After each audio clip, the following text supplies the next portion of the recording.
The deeper we dig into Islam's initial salvo, the worse it gets.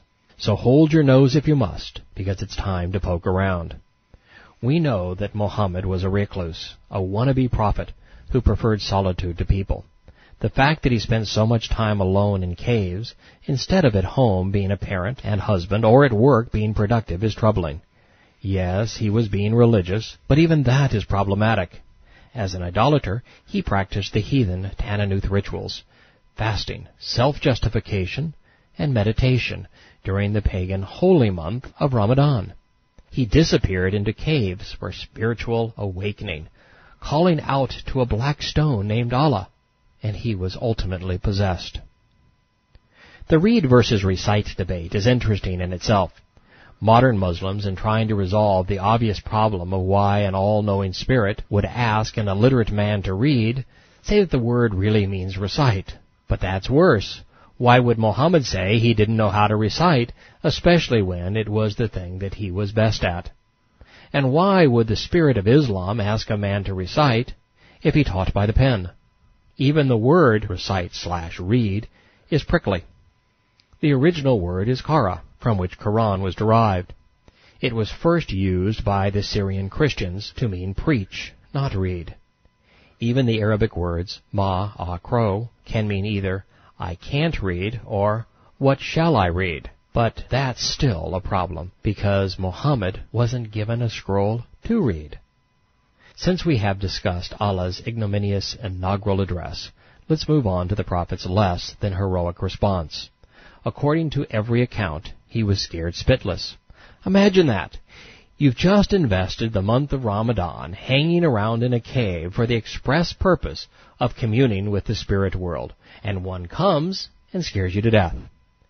In the earliest versions, he is said to have been so distraught he wanted to commit suicide. The whole encounter not only sounds demonic, the wannabe prophet said he was possessed. The revelation over, the newly minted messenger slid down the barren slopes west of Mecca, scurried across 2 miles of desert dunes, and entered the narrow valley town, where he immediately coupled up to Mama. And make no mistake, his wife was the closest thing to a mother he'd ever known. Panicked and tormented, the 40-year-old Mohammed cried out to his 60-year-old wife, "Cover me!" crawling into the fetal position against her thigh. He thought he'd been molested by a jinn, possessed by a demonic spirit in the dark of night. He said, "I do not know what has happened to me. I fear for myself." He poured out his mental confusion, and according to Ibn Ishaq said, "I'm afraid I'm going out of my mind and being possessed by an evil spirit." Score another point for those who say Islam is satanic. In my opinion, what Khadija did next set the forces in motion that ultimately condemned 3 billion souls, enslaved over 1 billion women, and plunged the world into chaos. She founded Islam. Yes, Khadija was the founder of Islam. Mohammed was her first convert. In a twist of sadistic irony, the most liberated and prosperous woman in Islamic literature built the cage in which all Muslim women are trapped. Calming her husband and employee down, she said, "Rejoice, cousin, and be of good cheer. You will be the prophet. Allah will not bring you to shame." Mohammed thinks he's just gone mano a mano in a wrestling match with a demon, and Khadija says it isn't so. "It can't be. Be happy. I swear by Allah that he shall never humiliate you. I hope that you may be the prophet of this community." Allah was just one of 360 stones gathering dust in the Kaaba. Together with Hubble, Manaf, and the gang, they were the mustard on Mecca's hot dog. No Kaaba, no Hajj. No Hajj, no festival. No festival, no money.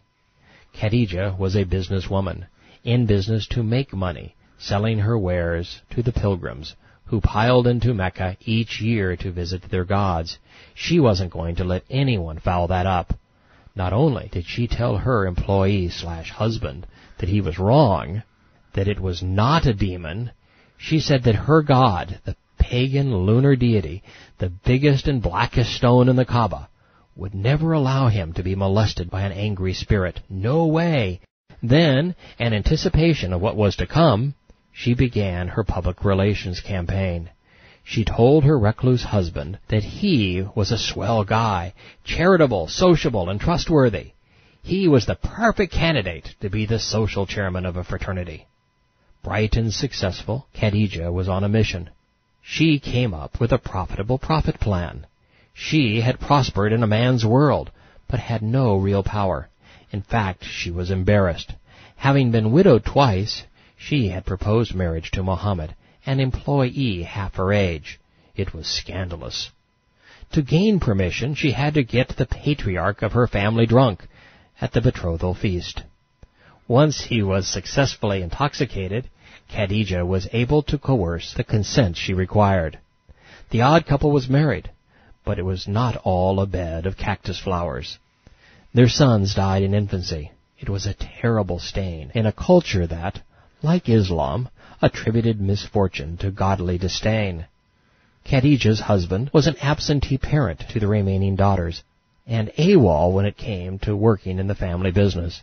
He was an illiterate recluse, with a penchant for lone vigils in barren, dusty, lightless caves, which, in a small town of perhaps 5,000, was gossip fodder.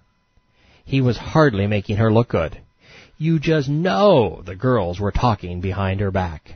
So to turn the tables on them, Khadija tells her husband that he's the prophet of his people, Allah's guy. As God's messenger, he is important, and so is she. The lucrative custodianship of the Kaaba, the even more lucrative administration of the Hajj, the religious tax, was Mohammed's birthright, she implied. But fate had dealt him a savage blow. Now, Khadija knew, opportunity was knocking. She and he could have it all, everything they coveted, prestige, power, money. All they had to do was convince the Meccans that Mohammed was Allah's messenger. Since Allah was just a rock, no one would ever be able to dispute their claim. What was Allah going to do? Roll over? Crumble? Actually speak? No way. It can't be. Be happy. I swear by Allah that he shall never humiliate you. Khadija even tells her hubby that he's perfect for the job. Truthful, generous with her money, and for a loner, he's caring and entertaining. But it must not have been enough. Prophet man just laid there, quivering.